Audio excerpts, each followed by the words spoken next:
Hello there! Aujourd'hui, je vais vous parler de conditionnel en anglais. Comment maîtriser le conditionnel en anglais et comment le formuler aussi. Le conditionnel en anglais is the conditional. And it's very important because it's used a lot by native speakers in their daily life. Donc, si vous voulez maîtriser l'anglais et parler comme un natif, il faut apprendre le conditionnel. And if you watch this video till the end, you will understand the conditionals. Vous voyez, ici, je vous ai dit, if you watch this video till the end, you will understand the conditionals. Je viens de vous donner un conditionnel. Si vous regardez cette vidéo jusqu'à la fin, vous allez comprendre comment utiliser le conditionnel. Comme en français, le conditionnel, il faut une condition pour que quelque chose d'autre arrive. If you watch this video till the end, c'est ça la condition, et on utilise if avec. Si vous faites quelque chose, il y aura des résultats. If you watch this video till the end, quel est le résultat? You will understand how to use the conditional. Condition, résultat. Look at the 4 examples that we have here. If they don't eat breakfast, they become really grumpy. S'il ne mange pas le petit déjeuner, il devient très agité. If he doesn't call me, I will be really sad. Je serai vraiment triste. If he lived in England, he would learn English faster. S'il habitait l'Angleterre, il apprendrait l'anglais facilement. If you had been on time, you would have seen him. Si tu avais été à l'heure, tu l'aurais vu. Avec ces 4 exemples, on a 4 conditionnels. Le conditionnel 0, le premier, deuxième et troisième.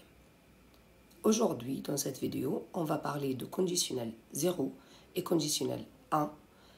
Et dans une autre vidéo, je vais vous expliquer le conditionnel 2 et 3. Je vous invite donc de vous abonner pour pouvoir les voir.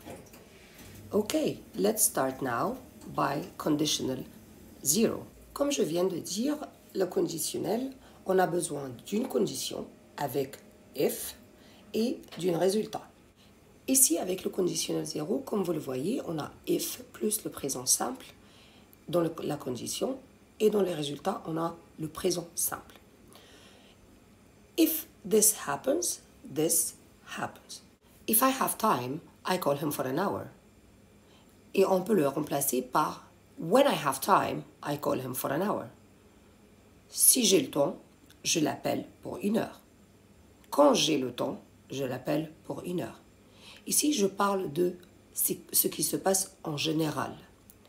Sauf que, avec when, c'est 100%, c'est ce qui arrive tout le temps. Quand j'ai le temps, je l'appelle pendant 1 heure. Avec if, je mets la possibilité à 50%. Si j'ai le temps, je l'appelle ou pas. Alors, le conditionnel 0, on l'utilise pour parler des fêtes et des habitudes. If you leave the ice cream out, it melts. Si on laisse la glace dehors, ça va fondre. C'est ce qui arrive tout le temps. C'est pas quelque chose qui va changer. If I drink a lot of coffee, I don't sleep. Si je bois beaucoup de café, je n'arrive pas à dormir. C'est l'habitude. Et comme vous le voyez ici, on peut inverser la phrase avec if avec la phrase de résultat. Ice cream melts if you leave it out. I don't sleep well if I drink a lot of coffee. It stays the same. Ça donne le même sens. Now let's talk about the first conditional. Ici, on ne parle plus des faits. On parle des possibilités. On a la condition avec if et le résultat avec sujet et le modal will. If you leave the ice cream out, it will melt. The ice cream will melt if you leave it out. Ici, on parle des possibilités. If I drink a lot of coffee, I won't sleep. I won't sleep if I drink a lot of coffee. We talk about what might happen or might not happen. Ce qui peut arriver ou pas.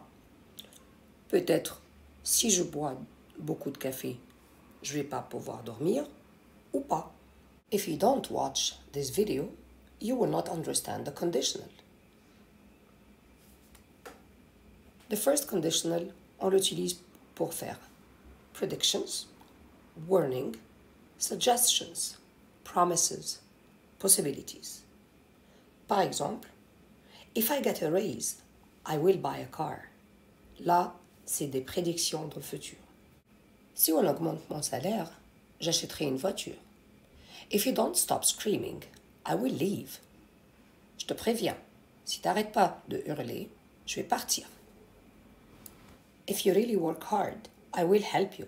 I promise.